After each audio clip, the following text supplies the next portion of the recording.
Hey gamer, how are you today? For those who don't know, Spider-Man is by far my favorite superhero. I also love Thor, Captain America, Iron Man, Daredevil, Punisher, the Fantastic Four, and I read comic books since I was a kid. And these are the ones that I bought this year. I also love Marvel movies and I saw almost all movies in the cinemas. But my passion for superheroes never reached video games.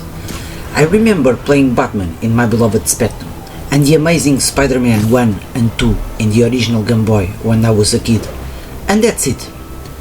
But when I bought my PlayStation 5, the only bundle available was the PlayStation 5 with Spider-Man with a download code, the physical version of Miles Morales and Gran Turismo 7, and a second pair. I really didn't care about any of these games, but I wanted a PlayStation 5 and this was the only bundle available, so I bought it. Of course, when my kid saw a new console with a gorgeous new pad, he started playing Spider-Man as soon as I played the console. And he loved the game so much that he played every day until it finished. And when I saw him playing and saw the main missions, the secondary mission, the amazing voice acting, the interaction between the characters, I thought to myself, this game does justice to the comic books. And I bought the Amazing Spider-Man 2 for him after he finished this one and Miles Morales. He loves all three games, but in his opinion the first one is the best. So last month, and after having the game for almost 5 years, I start playing.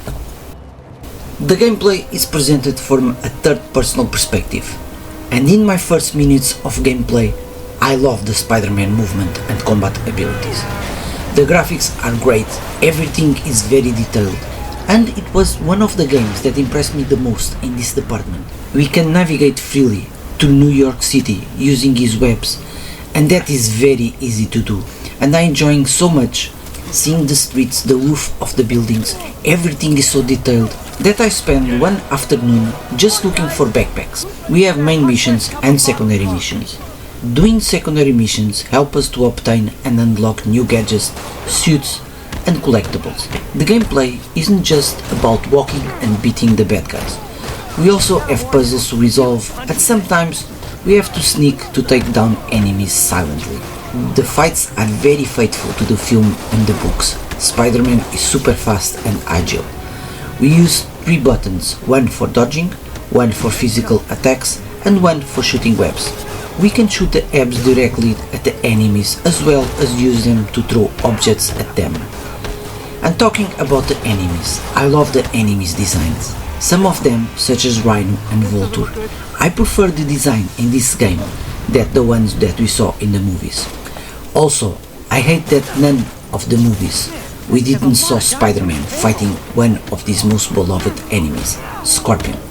But we fight him in this game and his design is excellent. I didn't like Mr. Negative that much, but it's just my personal opinion.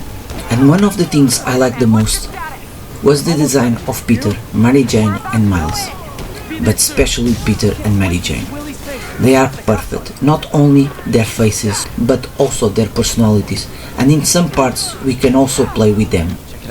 With Peter we play for the development of the story, when we visit Dr. Octavius and Aunt May. With Miles and Mary Jane we play a little bit of Metal Gear Solid with them, hiding and running away from the enemies and picking up clues. The story I'm not going to talk that much because I don't want to spoil for those who haven't played, but basically and very briefly, the game starts with us fighting and capture the Kingpin, and after that a masked gang known as the Winter Dragons begins to seize his possessions. The story also focuses on the rivalry between Dr. Octavius and Norman Osborn. As I get older, I still try to play almost every day, but my gaming time is less, and I usually get bored after playing 1 hour or 2, but that didn't happen with this game. I finished it in 10 or 12 days and I did many secondary missions, walking through the streets of New York, seeing the buildings, Central Park, doing secondary missions and unlocking new things really captivated me to keep playing. I spent the whole day playing. To conclude, I can say that this was one of the games that gave me the most pleasure to finish on any Sony console. And I played in Sony consoles since the PlayStation 3 era. And I'm very happy that Sony treats my favorite superhero so well and made this superb, outstanding, amazing super game. And I love it so much that next I'm going to play Miles Morales and then Spider-Man 2. You are everything that's wrong with this city! Huh. I was gonna say the same to you. You know what to do, men! Surrounded! Everyone engage!